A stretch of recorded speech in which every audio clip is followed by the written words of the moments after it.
Good early evenings to all of you. How you all doing today? Good, huh? Okay. I'm having my nervousness too, so please bear with me, all right?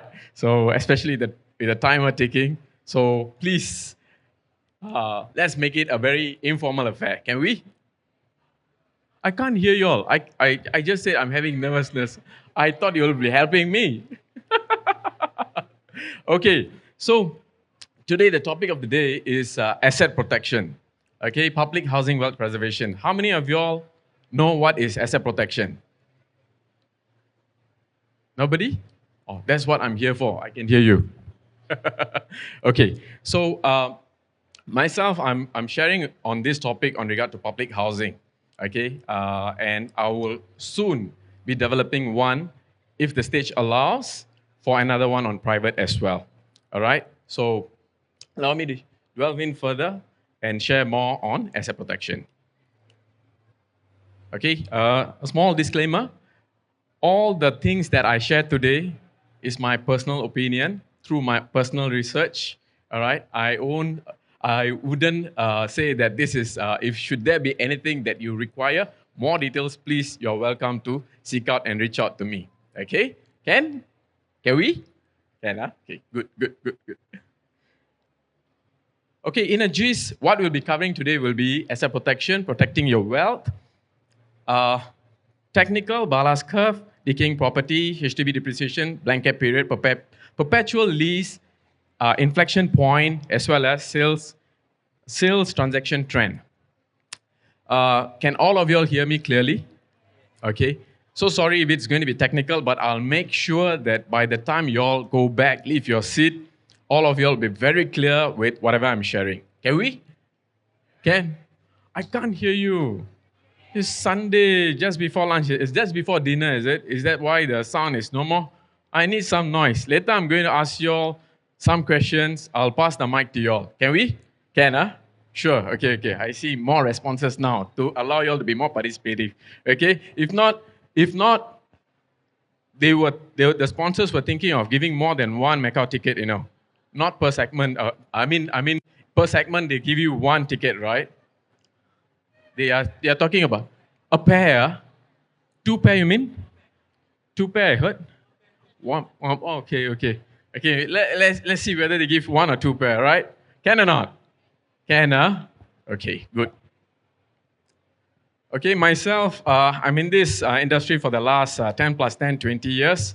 And never been a better time to share more on asset protection. I love this topic. I love transformation to be precise. I love transformation on people. I love transformation on property. And more closer to my heart is public housing. And that's the reason why I share this. Not so much about myself. I think through these challenges, you can also take some anecdotes to actually transform your own asset class as well. Are we? Thank you. Okay, so sharing outcome, again, I repeat. What is asset protection? How can we use it in real estate perspective, and how it can be put positively to affect public housing? This is what we'll be sharing in a gist.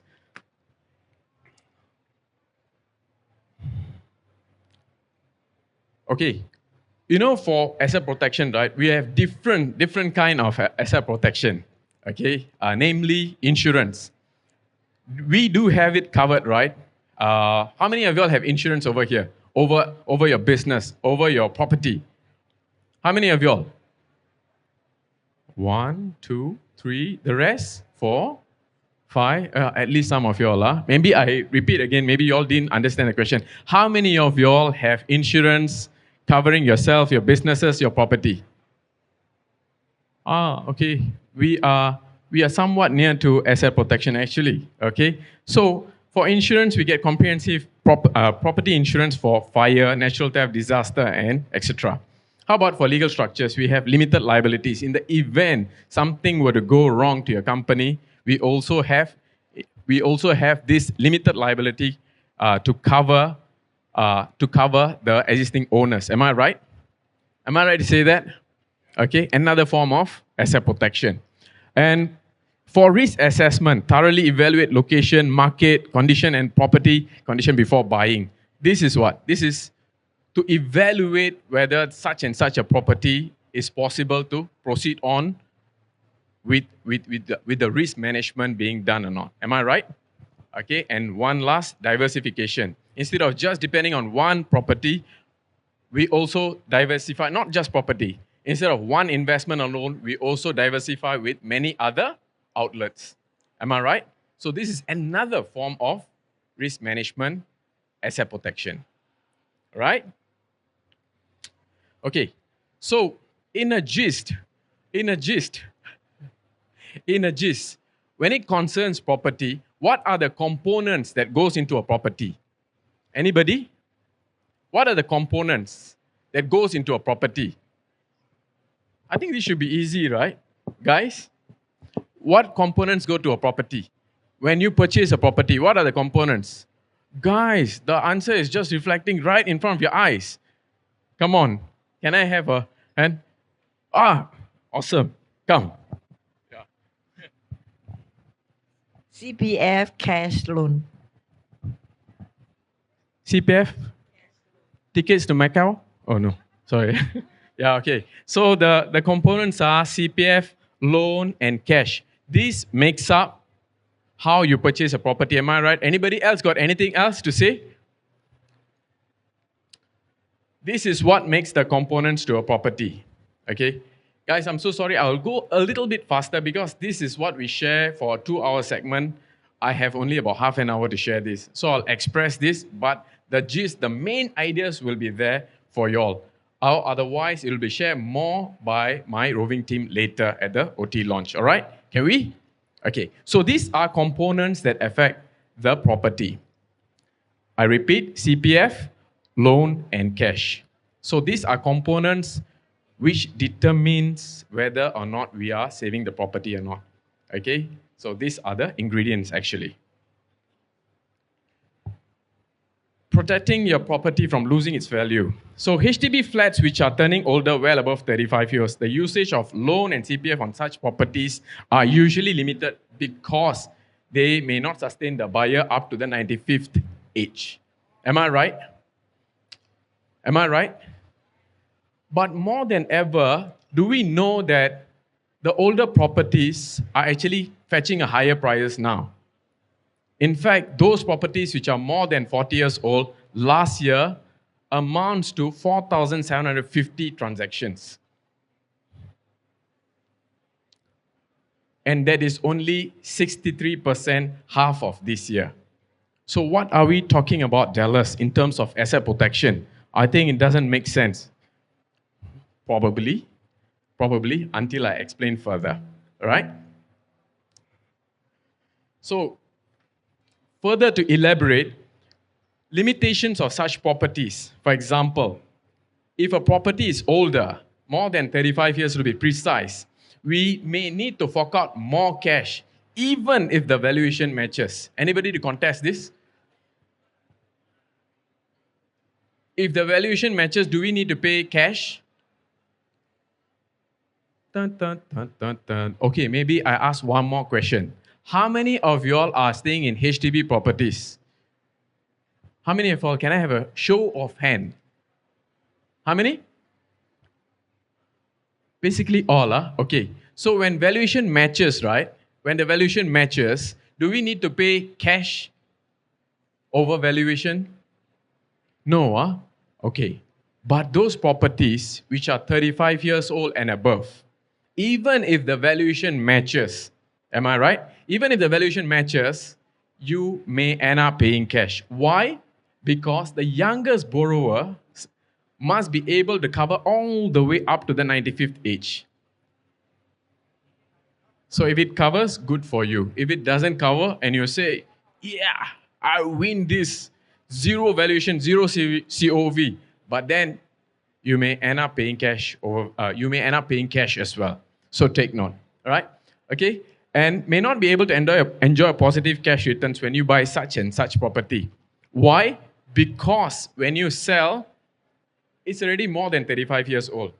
So when you sell, if the market is not holding up to how it's holding, later the effects will be on your returns, capital gains, as well as CPF, as well as your cash proceeds.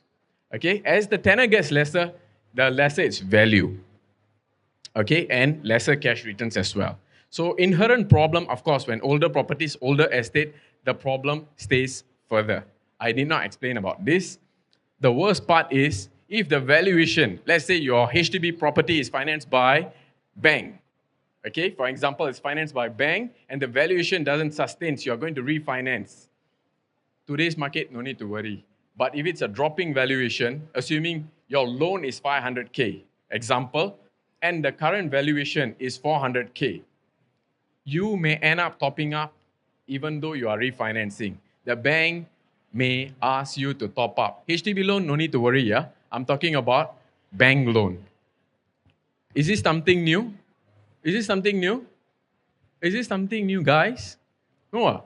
Okay, can. Because market is good, right? Market is positive. That's why you don't feel a thing right now. So we have enjoyed more than 3-4 cycles. That's why we are sharing these things with you today. All right? Okay, so coming to facts and myths. Okay, Sir en bloc everyone a new flat. Am I right? Sir's en bloc scheme allows everyone to get a new flat. Yes or no? Shout out the answer if you know. Yes, very good, excellent. 6 years old. No? 5 years old answering, okay. HDB is actually a perpetual freehold property. Everyone gets a new flat after 99 years. How many of you all say yes? How many of you all say yes? After 99 years, I still get a new flat. Yes? No? No, excellent, okay. So we are supported with heavy grants and it's a public interest and governed well to take care of. Yes or no? If valuation drop, the government will top up our grant. Yes? No? No, right? Okay. So far, I've already set the stage right for all of y'all. Okay? Can, later you need more questions pertaining to this, you can always ask me. Okay. So how does the value goes down? Okay, this is a Bala's curve. Okay, Bala is someone who introduced this curve for a 99-year-old property. So how he come about this curve is at the very start, 99 years old, the value of the property is 100%. So if you realize over here, as the remaining lease decreases, the value drops. So far can understand this is very logical curve. Huh? How I wish I discovered this curve, I can put my name. Clear? Okay. So the next one, similar. Maybe it's an extrapolation, but more precise by SPH. Here, it shows us how this property, which is purchased at the year 2017, the value of the property was holding at about 850. I zoom down over here. Remaining lease is, how many years is this? It's about with less than 35 years. Over here, the value dropped to almost 770,000. Am I right? So over here, how much do you think the property value will be? Over here, roughly. Anybody shout out the answer? Shout out, come on. I promise the rest of them I'll be the loudest here today in the expo. I can't hear you. About 200? Okay, this is just an extrapolation of the earlier Bala's curve. All right? Okay. In a gist, this is how HDB property is. 99 years over the years, it will dwindle down. Earlier, I also shared with you all that price of the property, including those which are more than 40 years, is it downtrend or uptrend?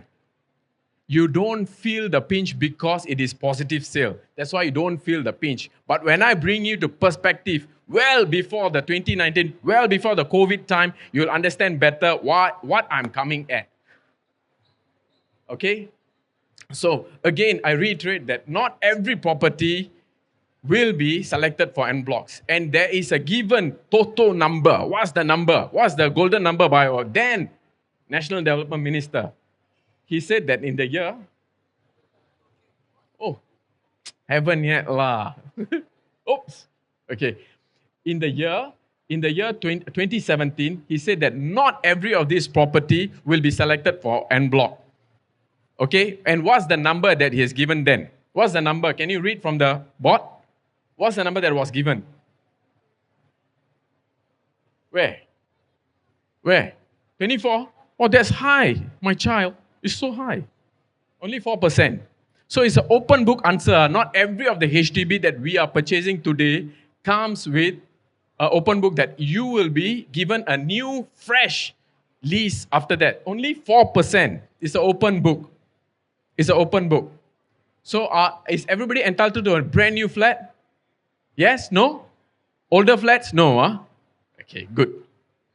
Okay, again. How about after 99 years for the property? What will happen to the property? After 99, the value of the property goes to? So can we ask HDB to restart our lease? No. So what happens? HDB returns the property, the land back to the state, the government. All right?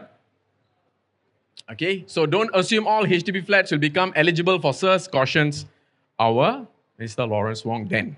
All right? Even now it stays. Okay, let me demonstrate to you. To cut a long story short, let me give you in perspective. This sums up my entire idea for today. All right? Okay, this is a common property. This is a HDB property in where? In Ang Mo Kio, where one is built in 1999, apple to apple comparison. One is built in 1999, the other one is built in 1975. Okay, over here, I realized that these two lines, okay, the blue and the orange are moving in the same line, whereas the purple and the brown is moving in a downward trend. What I realized is the 1975 follows the same tune, whereas the heartbeat for 1999 follows in the upward trend. Can you all see this? Can you all see this? Very good. Those at the back, can you all see this? Okay. So, moving further, this is what happens. It's the same graph. I realized that there is a dip at this year. Okay? When it touches the above 35 years trend, there's a dip as much as there's a drop of between 16.9% to 18.74%. I can roughly say it's between about 17 to 19% dip. And this is the inflection year, 2013, where the age of the property start to go down. Where? After 35 years. But how about these two lines? It doesn't dip so much. It's only those which are built in 1975. But dude, Dallas, I've bought houses, the price of the property, even the recent one, are going at $1 million. How does this affect me? Let me come back to you. It's a very valid question. Let me come back to you. Okay? But can you all see that there is a dip? Can you all see there's a dip? Okay? I can hear you over there. How can you just compare Ang Mo Kio alone and then tell the rest of the world, is this just an outliner, Dallas? I can hear you. It's just an outliner. No. When I prop further, it's the same for Pasir Ris. There's a dip of about 20.37%. I'm comparing between those units which are built, the younger ones, 2000, and the older ones, more than 2008. I see the same dip. Toa Payoh, worse. I see the same dip. Ang Mo Kio, earlier Ang Mo Kio, again, I compare 18 to 20% dip. It's almost across the island, Hougang. It doesn't matter. Whichever part of Singapore you go, the older flats will lose its value over time. All right? Clementi doesn't. It will work the otherwise. No, I'm just joking. No, it went down as well. Okay? Jurong East, also the same. Well, these are details that I extracted out of URA release from SRX, Singapore Real Estate Exchange. These are details I pull out from there. Okay, how about Choa Chu Kang? Same. Punggol, younger estate. Can you see younger estate? The dip is lower. Tampines, not so bad, but still it dipped. So, after going through all this,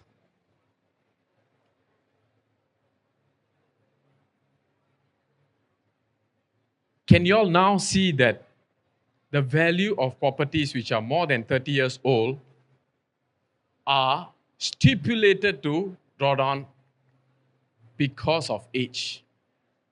I'm just waiting for that one person sitting among y'all to come and ask me how come the value didn't drop now.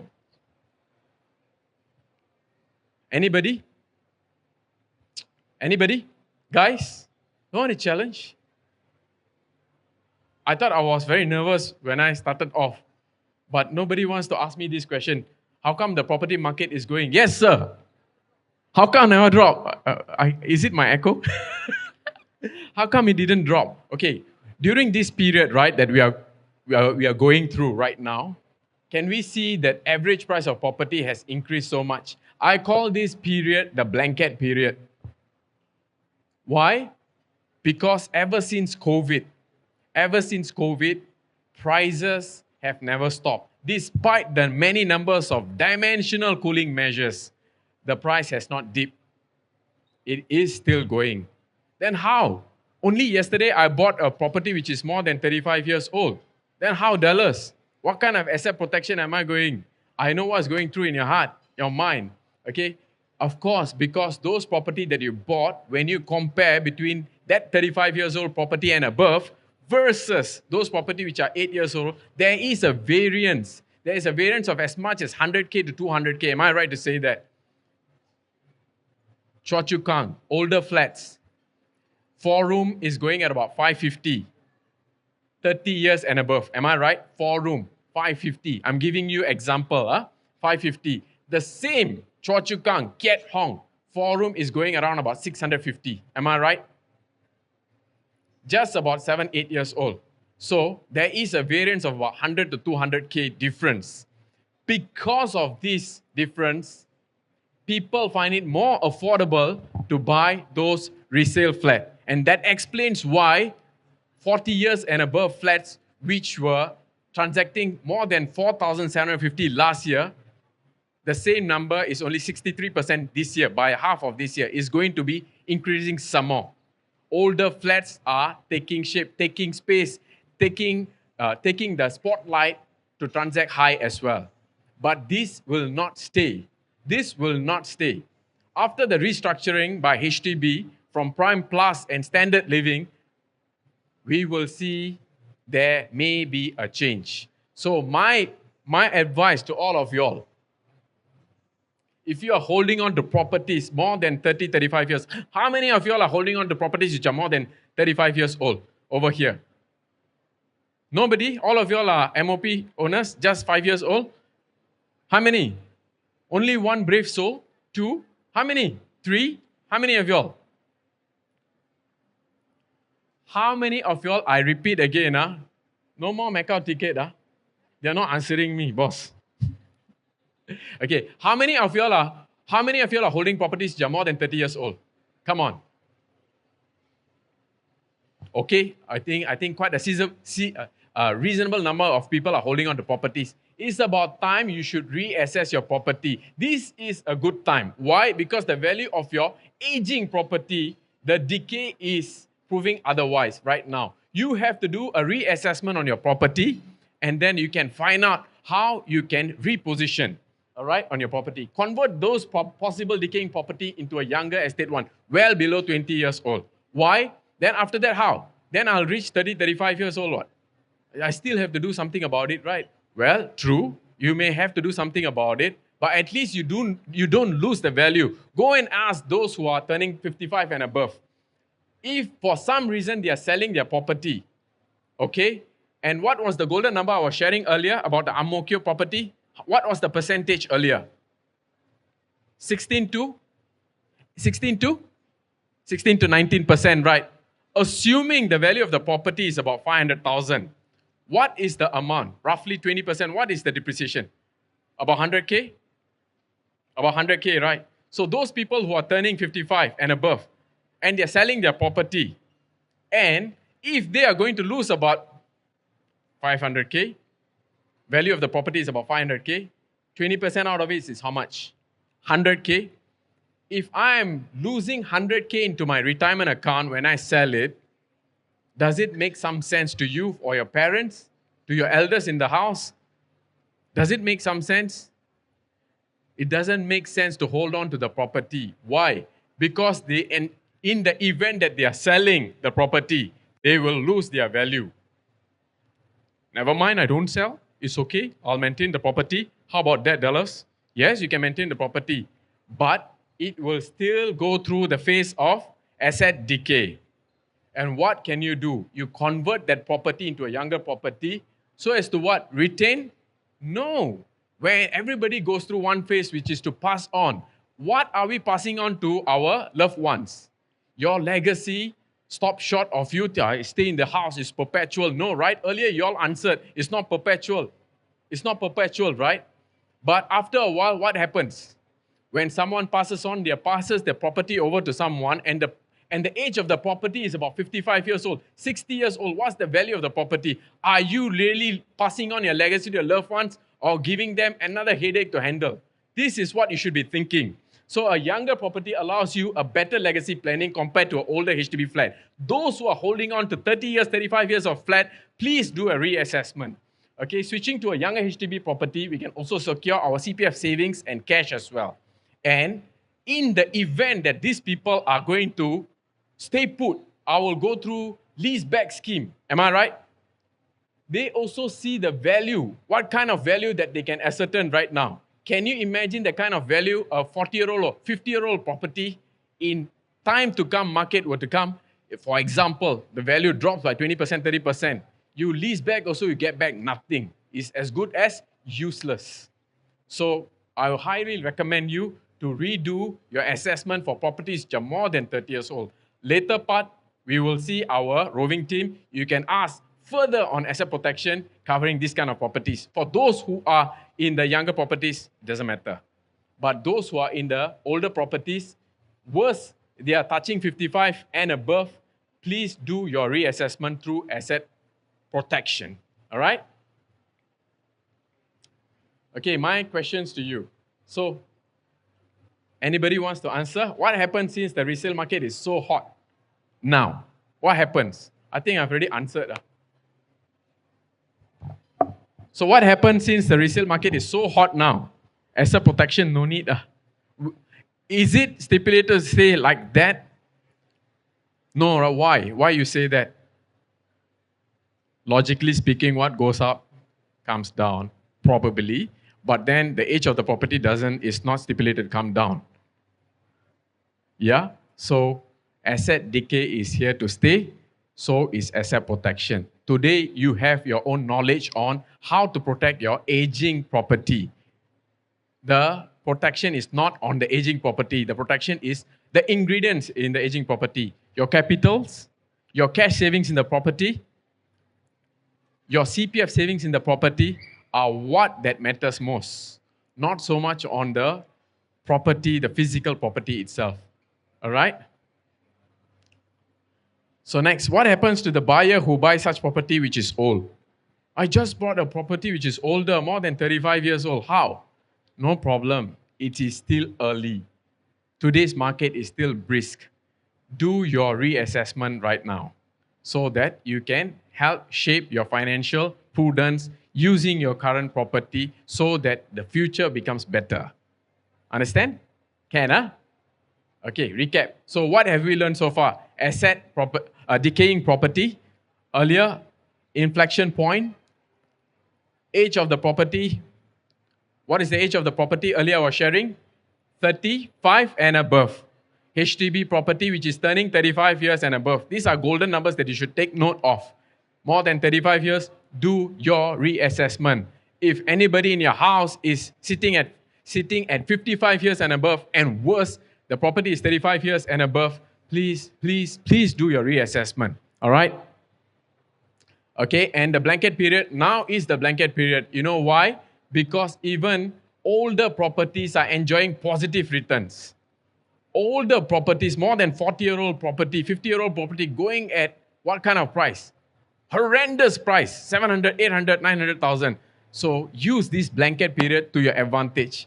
Seek out to the nearest real estate orange tea agents and find out how you can make use of asset protection to your advantage. So I'm almost to the end of my segment. All right, ladies and gentlemen, let's get a round of applause, please. Ladies and gentlemen, here we have it. Ladies and gentlemen, our Senior Branch Associate Director of RHG, Mr. Dallas Hassan. Thank you. Y'all must clap, lah, yours. All right, Dallas, thank you so much for that wonderful sharing. We are now going to proceed with the Q&R, the QR code for the chance for you to win your pair of tickets to Macau. Okay, all you got to do is take out your phone, scan the QR code, and if you are going to be the lucky winner, you're going to fly with your loved one to Macau. How many of you want to win tickets to Macau? I know two of you confirm. How many of you? All right, give this couple a round of applause. They've been here since 8 o'clock in the morning. The doors haven't opened, they're outside already. Okay. All right, anyone needs help? So it's two pair or one pair? One pair. One pair for two people. John said it's two pair. Two pair, right? I heard. One pair, anyhow, you. Anyway, ladies and gentlemen, anyone needs help, please let us know. We have our very good Mr. John who is going to assist you. Sorry, my Zhenghua very bad. So if you all need Chinese help, just look for him, yeah? Okay, and moving on, Dallas, before we go on, we still have some time as they're scanning the QR code. Sure. Anything else you'd like to share? Anything that I would like to share? You all got any questions for me to share? Questions will come in a short while, yeah? Okay, maybe you can just start off with how long have you been in the real estate industry? I've been close to in this industry for the last 20 years. 20 years? Yeah. So you started when you were about 10?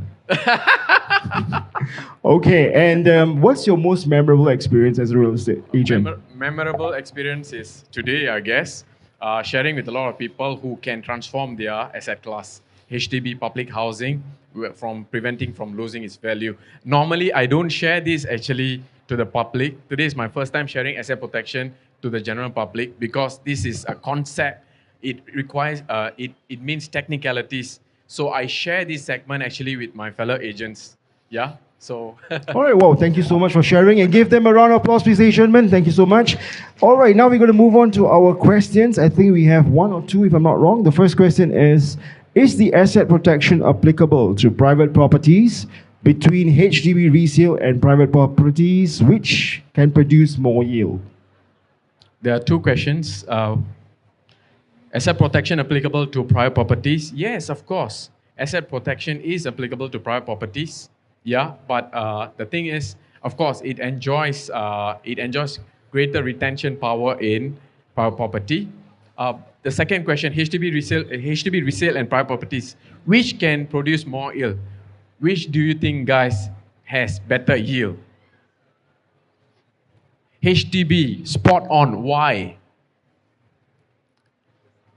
Yes, the quantum sum is lower, so definitely HDB has a better yield. But can we own two HDB properties at one time? So that explains why it is always a better yield, and everybody wants to hold more than two if possible. Okay, ladies and gentlemen, just a general reminder, we have a QR code on the right side of the screen. If you have any dying questions that you'd like to ask, okay, just use your phone, scan the QR code, and ask the question. It'll be shown live on the screen. And I think we have the next one right now. This guy is fast. How can asset protection help me in today's market? How can asset protection help us in today's market? Asset protection, as I mentioned to you, we are now going through the blanket period. Ever since COVID, there has always been a positive return on HDB flats, which are more than 35 years right now. As I study, this is my favorite segment. As I study, is still enjoying. But how can it help in today's market is when you do a shift.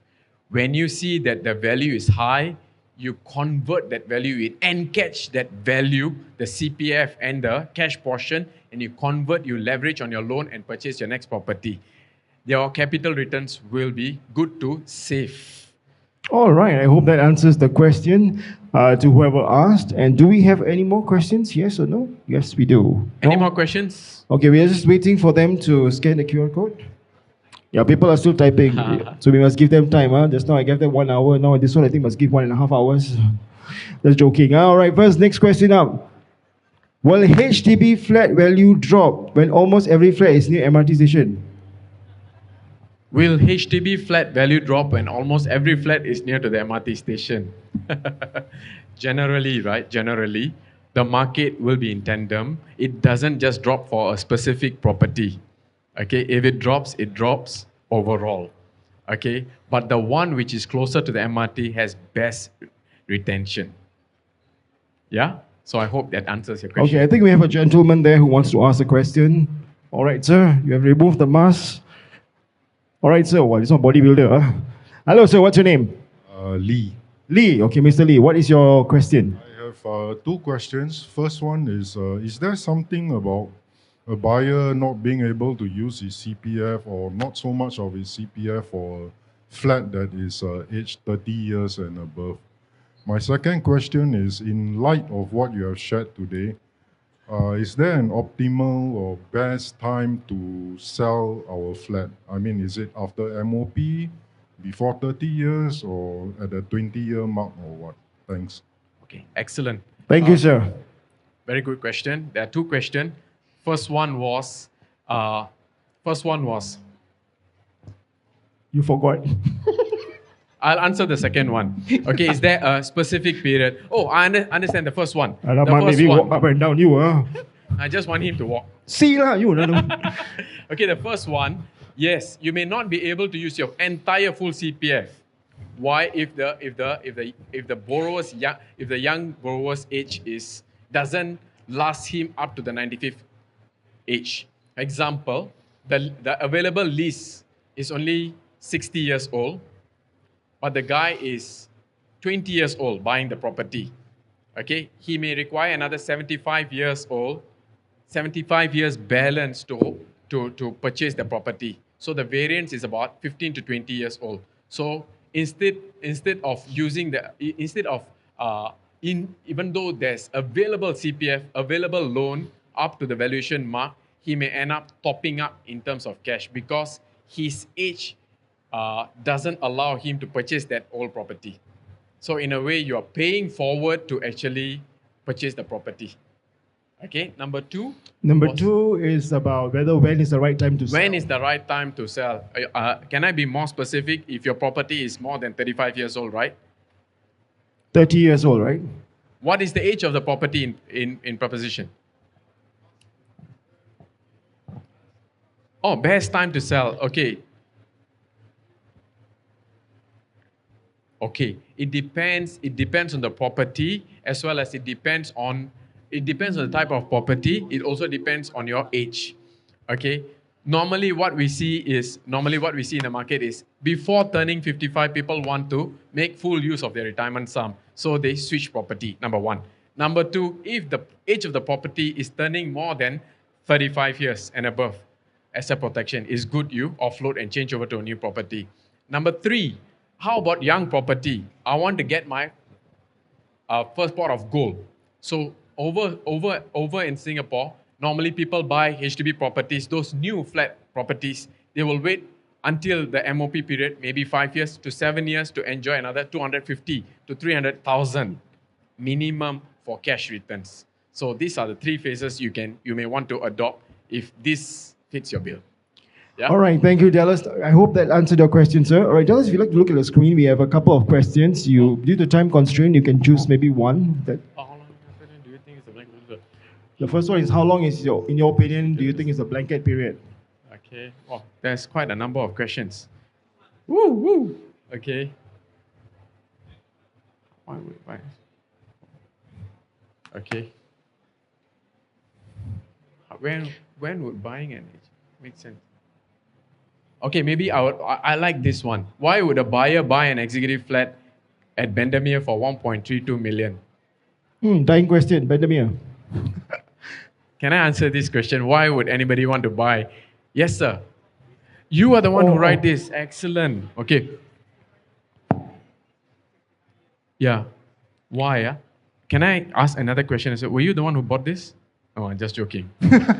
Okay. Remaining so why would 69. anybody buy? Okay, for average Singaporean, we will think that it's such a ridiculous price to buy at 1.32 million. Am I right? Yeah. Bendemeer, why should I want to buy at this? I can easily afford a 3-bedder condo, correct? Instead of an executive. But there are people, there was a cooling measure which disallows people from the private market to actually buy to HDB. There's a 15 months blockout period. Am I right? And ever since that measure, 15 months blockout period is over. And people with high cash quantum, after disposing of their private property, for them to go back to such a size, sheer size of private property will easily cost them about $3 to $4 million. So if I'm going to buy $3 or $4 million and I find that the size of this executive flat is about 130, 140, I don't mind paying 1.3 million compared to $3 or $4 million. Of course, the inertia is not the same across the board. So for some people, HDB buyers, the young ones, they'll find this such a ridiculous price. Why would I want to pay this kind of price when my neighbor 5 room is only going at about 800,000? Sorry?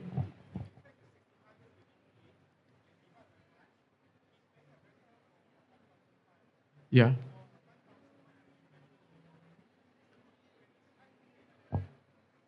Yeah, but you see, if for the same size, if I'm going to buy for private, I have to pay about 3 4 million. Example, okay. So I rather I get the HDB, pocket the rest of the 2 3 million, and I stay in this HDB. This